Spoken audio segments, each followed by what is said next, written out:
Hello, welcome to the Basketball Soapbox. I'm your host, Daniel Daly. In this one, we're going to talk about the Celtics' final stretch of the NBA season as they wind down here. As of today, there's only 20 games left for the Boston Celtics in the regular season. But let's start off with their first three games of the second half after the All-Star break there. Big wins against Indiana and Philly, but they dropped one last night to the New York Knicks. Let's get into it. We have the Indiana Pacers on what was that Thursday night of last week, and the Celtics basically had a slugfest, a shootout against the Indiana Pacers, who are better than their record. I think people look at Indiana and say, well, they're under 500, but they forget that Tyrese Halliburton missed nearly 2 months of action, and that really impacted their offense on that side of the ball. And in this game, they picked it up again. When you have a guy like Tyrese Halliburton that can come in there and just create for others and create spacing and draw to and drive the lane and stuff like that, to get guys like Miles Turner and Buddy Hield open shots. Benedict Mathurin has been in the race for Rookie of the Year so far this year. So this game was a little bit closer than people expected. But this game really showed off the Boston Celtics' depth there. Of course, Jaylen Brown and Jason Tatum had 30 apiece. Jaylen Brown with 30, Jason Tatum with 31. Got good productivity out of Smart in his return after that ankle injury for a while. It's been like a month he's been out or so. So he came up big in overtime. I can't speak enough about Malcolm Brogdon and Derek White. I'll get into that. But Jason Tatum and Jaylen Brown, their ability to get 30 basically nearly every night. And you look at I think they tied Shaq and Kobe with 9 games apiece of scoring 30 apiece in the NBA season. They have 20 games to break that record, so hopefully they can break that record and get back on track. They're in a little bit of slump here right now, but those guys' ability to continue to score and continue to rebound, I think that's the most impressive things about them this season. But this game really just showed the Celtics' depth and how they really could have two guys that can close and really have a bunch of guys that can help and contribute. And I think that speaks to the depth of the Boston Celtics. In this game, that was basically a shootout. Miles Turner went off for 40 points. That was crazy. Just ape shit from three. Really didn't miss. And I'm surprised he wasn't. Well, of course, Indiana signed up to an extension. I'm surprised teams didn't try to get him before that. I thought he could have been a trade chip, as well as Buddy Hield, but Indiana stayed the course. They're trying to make the playoffs. They feel like they got a good nucleus there with Tyrese Halliburton, Buddy Hield, and Miles Turner moving forward. So it was a shock to see them not move before the trade deadline or even before that. But Indiana held it together, and they're looking really good. Unfortunately, Tyrese Halliburton got hurt. They were a fourth seed in the Eastern Conference before he went down. So they're probably just kind of getting to the playoffs. That's usually the end of it. The Pacers, MO, right? They always they're a small market team, always trying to get to the playoffs regardless. But we look back at the Celtics, it really just showed the depth of the Celtics with Malcolm Brogdon and Derek White. Sam Hauser came in and got 3 blocks and knocked down a couple of shots there to give us a little boost there. That was impressive in the game there for him. Just an all-around effort for the Boston Celtics in that game. As we move on to Saturday night, a primetime game on Saturday, big game against our rival, I guess the rival against the Philadelphia 76ers. Really just a balanced effort from the Boston Celtics. We got 26 from Jaylen Brown, 18 from Jason Tatum, and a big game-winning bucket for him late in the game. Al Horford just steady in pace. Knocked down a big couple shots in the fourth there, 2 threes, I believe. Also playing great defense on Joel Embiid. Of course, you can only do so much with Joel Embiid. He had 41 and 12 on the night, playing fantastic. And the Celtics just outgunned them. And, of course, the game is a series of runs. When the Celtics had 2 bigs out there, it was kind of sloppy for the Celtics there a little bit. But it also showed the versatility that we can have there when we have multiple ball handlers on the floor. And we just have Philly's number. Every time we face them, it seems like it's not going to be an issue, especially when we have guys like Smart and Derek White and Malcolm Brogdon out there just able to create some type of stretching of the defense of the Philadelphia 76ers. Jaylen Brown, I can't speak enough about him, how he turned up in the fourth quarter with a big run early on to really push the lead, I believe, to 10 at that point in time. And you're just getting that productivity for the Celtics that regardless of what the game looks like, they're able to pull it out, especially when they're fully healthy like this. And it's really encouraging to see that from the Celtics actually being healthy for once and really pulling it out in Philly there late, holding on to the lead a little bit. And the Philadelphia came back and tied it up, of course, with Joel Embiid attacking the rim. And then the final play of the game is a play that Joe Mazzulla said he stole from Brad, where they inbounded to Smart. He instantly hits Jason Tatum. He either gets a full drive to the basket or he gets his shot or he gets his own shot. Jason Tatum was able to pull up and knock down a big shot there against Philadelphia, which really was an epic win in Philadelphia, breaking the hearts of Philadelphia again. And it seems like the Celtics just do that all the time. I wish I could look up their record against them the past couple of years, but it's just like we have their number. We know how to beat them. And if we execute on a nightly basis, we can beat Philadelphia in the playoffs. We've shown that in the past, and I think it's going to continue just because we have two guys on any given night that give us a chance to win. And then you have the depth behind it, led by those two guys in Jaylen Brown and Jason Tatum. The Celtics would just have Philadelphia's number. And now we go into the New York after that emotional win against Philadelphia in laying egg. It wasn't the Celtics night, really missing a lot of shots there from three. We're 9 for 42 from 3-point range, which is awful. And we didn't have Jaylen Brown, and maybe things would have been different if Tatum was actually on and made a couple baskets.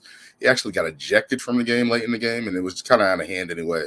The only guy that really came out to play was Marcus Smart and Malcolm Brogdon for this team right now and last night. And the Knicks just played tougher than us. They beat us up. Jalen Brunson and Julius Randle were fantastic. Emmanuel Quigley also being able to knock down shots. Our defense just wasn't there. We weren't able to contribute and knock down shots.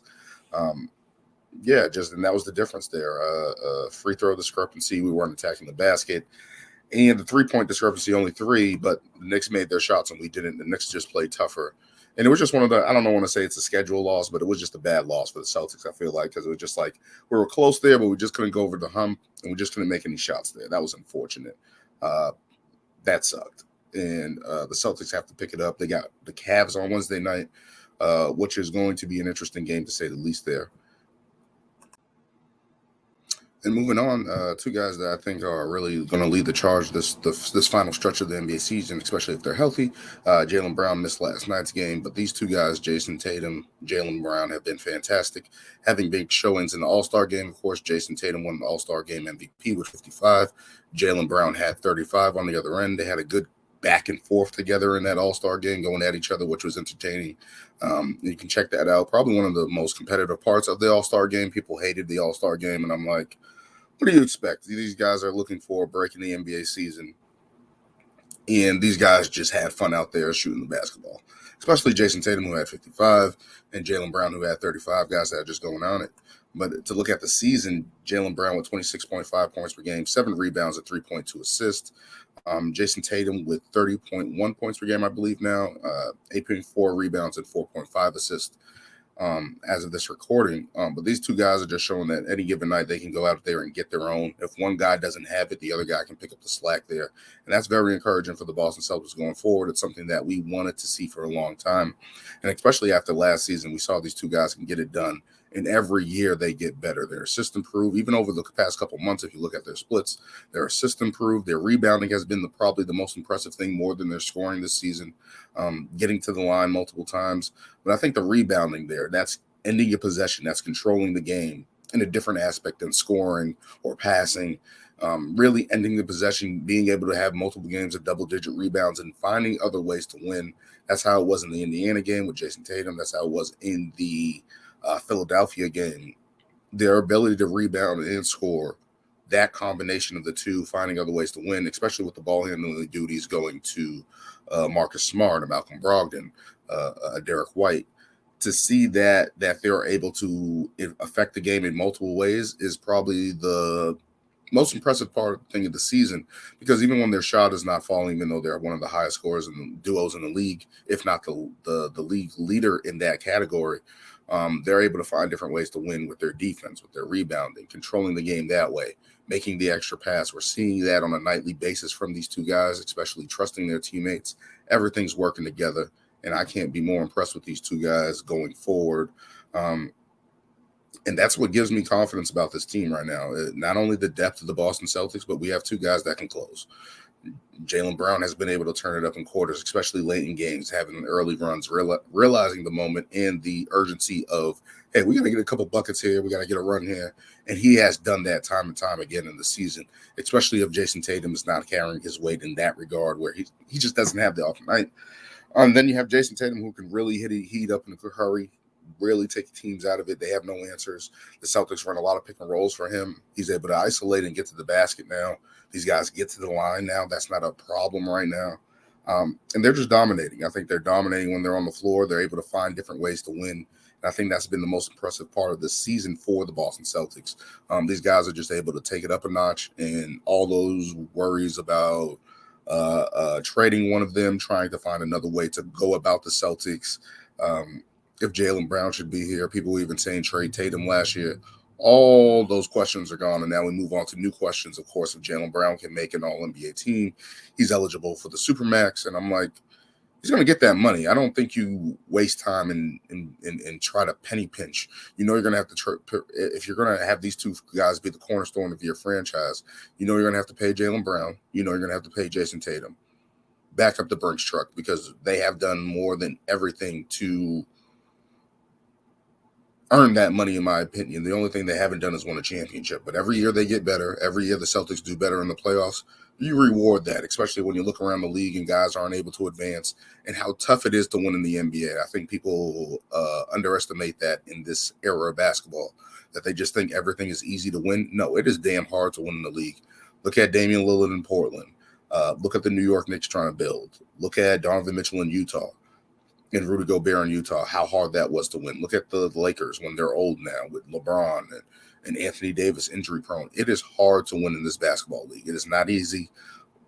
Look at Denver. They're still trying to get over the hump. Memphis, all these teams that people have anointed as great teams and they're playing well and stuff like that. It is hard to win in this league. Brooklyn, with the Brooklyn Nets, we saw what happened with them. Injuries, guys not being on the same page. The Boston Celtics have progressed through all of that, have not been on the same page at times, but have found ways to win and continuously win. They have the depth. They have two guys now that can lead them. All those questions are gone. Back up the Brinks truck, whatever it is, $280 million of Jaylen Brown. He has shown that he has shown up. He has earned that money. He has progressed. He should make an All-NBA team. People are saying he's fallen off. I still think he's in position for a second or third team. Pay that man. Whatever it is, if it's $280 million, pay that man. The NBA TV rights deal's coming in. It's going to go up. No one should fear that. The NBA is going to get paid. The players are going to get paid. Salaries are going to continue to get higher, and the players will be rewarded if they play up to par, which I believe Jaylen Brown is doing. I believe Jason Tatum is doing. Pay those guys and figure out the rest later. You can figure out the rest of the roster later. You're going to figure that out. Those guys should get paid. Plain and simple. I don't think there's any question. But these guys have been impressive since last season and have really been turning it on this season. And I think that we should reward them with big contracts. And the Celtics are going into the playoffs as a top seed in the league. I think they fell after Milwaukee because the Bucks been winning 14 straight, of course. But yeah, the Celtics are one of the top seeds in the team in the East in the league, and should be rewarded for. I think they should be fine in the playoffs with Jason Tatum and Jaylen Brown. I don't think that's going to be an issue moving forward, and we'll see what happens the rest of the way. Moving on to two guys I think that have been the glue of the Boston Celtics this year and really held things together for us.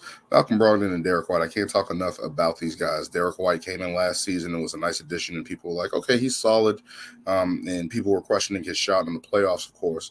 Malcolm Brogdon, who we signed in the offseason, who we made a trade for in the offseason, sending Daniel Tice, Aaron Nesmith, and a bunch of other players and picks to Indiana for Malcolm Brogdon, really solidified our backcourt in the bench unit.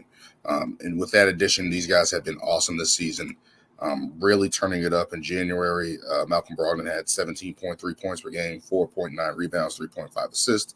In February, he's 15.6 per game, 3.8 rebounds and assists. He has really been consistent in terms of his playmaking, his ability to feel the pace of the game. He gives us a different element of solidarity there. Question mark that was there with Peyton Pritchard, even though I think Peyton Pritchard's a nice player. Malcolm Brogdon is just a better level player right now on both sides of the ball right now. And that's not to say Peyton Pritchard isn't a good player. He's not going to be a great player or whatever the case may be. But Malcolm Brogdon right now is the thing that the Celtics desperately need, a backup guard that can be versatile, play with smart, play without smart, being able to lead the second unit. He's able to get his own shot. He's able to distribute the basketball and contribute on that end. And that has paid dividends for the Boston Celtics in many ways. And he has been probably one of the most consistent players. I know his shot wasn't falling at a point in time but he is the guy that controls everything in the secondary unit for the Boston Celtics, and he's able to play with the starters, and that gives us a different element there with Smart and Brogdon. I think that's a very good lineup with Brown and Tatum. If we play Williams or Horford in that position, I think we're in a really good spot. But he gives us that versatility, and probably the unsung hero of the Boston Celtics this year, Derek White. In January, he only had 11 points, 3 rebounds, and 4.1 assists. But in the month of February, 20 points, 20.7 points, 4.4 rebounds, and 5.8 assists in Marcus Smart's absence and Jaylen Brown's injury absence there. He has really stepped up and really since preseason has had his shot fallen and has been able to knock down shots and has been able to be consistent for the Boston Celtics on a nightly basis. We saw it in the Indiana game when he really came in and stepped up. And that's been the flexibility that the Celtics have, these guys that they can put in with the starters and play with them. They can play in with the bench unit and be able to create on their own. These guys have been awesome for the Boston Celtics on a nightly basis, able to play both sides of the ball and just make plays. Derek White's able to get a bunch of blocks. Malcolm Brogdon's able to play the passing lane to these guys, finish at the basket, have gotten better from shooting the three. And these guys just give the Boston Celtics a different element that I think people have slept on and has really given us a boost that we didn't have last year, and especially with bench production, where, at times it fell off. But if we have Malcolm Brogdon and Derek White on a nightly basis, playing consistently, playing well, they can give us a chance, especially in the playoffs there, to get to the finals again. I think these guys, those two additions of those guys last year and this year, are going to be the difference here for the Boston Celtics. Yes, we have our starting five, which we know is really good. But you have these guys in the mix and have the versatility to plug and play and figure out different lineups. You can go really, really small. You can play big in the backcourt with Brogdon and Smart and really have a big lineup. You can play a small ball five with Al Horford or Grant Williams. It gives you the versatility. The Celtics have spacing there that they can exploit there for different teams. And I think a lot of other teams don't have that. I think Milwaukee has a bunch of size on their team with Lopez and Portis and Giannis, of course, adding Jay Crowder as well, and Drew Holiday. So they have a versatile lineup, but our offensive on that side of the ball where we can have offensive scoring on our end and play defense, I think we have that a little bit more for each team in the East right now. And it's because of these two guys. It's these two guys adding and contributing, playing really well, playing awesome. And I'm just loving the way they're playing right now and the production that they're getting the Boston Celtics. And as we head into the final stretch for the Boston Celtics, the remaining games for the Boston Celtics, I believe they have the 14th hardest remaining schedule, 20 games remaining, one against the Bucks, the Sixers, the Cavs, and the Nets, the Knicks. Potential playoff matchups that we can see in the playoffs there. Of course, we know what the Bucks bring. I think they're our biggest competition in the Eastern Conference. They're currently first with 43-17 record. We have 44-18 on the season, of course, with last night's loss to the Knicks. Moving us to second in percentage points there. Giannis has been hurt a little bit. He had that wrist injury before the All-Star break, had that knee injury the other night there that he got out the game really fast there. They're our biggest competition in the Eastern Conference just because of they kind of mirror the Celtics on the defensive end, and they really get after on that end. That generates everything for them, of course, with Giannis running in transition. Drew Holiday has really picked up. He was an all-star, and I question that, but he's really showing, hey, I belong there. I play big games. I can knock him down. Even without him, of course, having a big game against Phoenix the other day. How valuable he is and how Brook Lopez is. I think people don't talk about Brook Lopez enough. And the contributions that he has made to the Bucks this year, especially after that last year was coming back off of injury, trying to find his way back. But Brook Lopez has been fantastic for them as well. Adding Jay Crowder in that trade, I thought that was a solid addition if he can really shoot the ball well, and he's been able to do that so far, playing in games so far for the Bucks. And you look at guys like Bobby Portis. Chris Middleton has been fantastic since coming back and really trying to find his footing, but has played really well. They have been winning games with him on the floor, and they continue to do so. We move on to Philadelphia. We know what they are. Of course, if Joel Embiid on a nightly basis can get 40, that opens up the floor for the rest of his team. And if he's aggressive and stuff like that, that really opens up the floor for Harden, who felt like he was an all-star snub, Tyrese Maxey, D'Anthony Melton, and other guys like that, Tobias Harris. And we'll see them. We know what Philadelphia brings to the table. We know it's going to be tough at times, but I believe we have their number. Moving on to the most intriguing game that we have against this week against the Cavs here on Wednesday night. I think the Cavs are a year away. I think they didn't upgrade their small forward spot there to really shoot the ball. I thought they were in position to go and get a Jay Crowder there, but they didn't. Also losing Kevin Love. I think that was something that he started falling out of the rotation, which I did not get. I felt like he was playing really well for them. Then just for him to be let go and go to Miami, I think that was a loss for them, but I think they're still tough with, of course, Donovan Mitchell, who got 71 this year. Darius Garland, who's a very versatile guard and very underrated guard. I think kind of loses his footing in the Eastern Conference there because of all the guard. Well, in the league, because of all the guards that are available in the league. He's a very nice guard and capable. You look at Evan Mobley and Jared Allen up front. Those guys are tough. They play big. Ricky Rubio being added back after injury is really paying dividends for this team going forward. We got 2 games against them. The Brooklyn Nets, despite all the changeover, they have a bunch of versatile wings that can switch and shoot the ball and create. So we'll see what they bring to the table. I'm not expecting too much trouble with them. We got the New York Knicks again. I believe, let me see here. We got the New York Knicks on Sunday. That looks like a prime. That's a 7:30 game. Hopefully that's some get back for the Boston Celtics, especially after dropping that game there, which really, really, really hurt. And we'll see what they can bring. Those are potential playoff matchups. We got the Kings, who are like the being one of the best teams in the Western Conference, one of the unsung stories of the season. We got the Rockets and Spurs, who are in the Victor Wembanyama sweepstakes. We got the Wizards. We got 2 against the Trailblazers and the Raptors. So our schedule is not the toughest, but we do see some playoff potential matchups, especially there, even in the lower seeds with the Raptors and Wizards that can play in the play-in. We can see them in the first round as well, including the Nets. The Knicks as well, but it's a little balanced there. You get some guys that are at the top of the Eastern Conference there that can give us some trouble.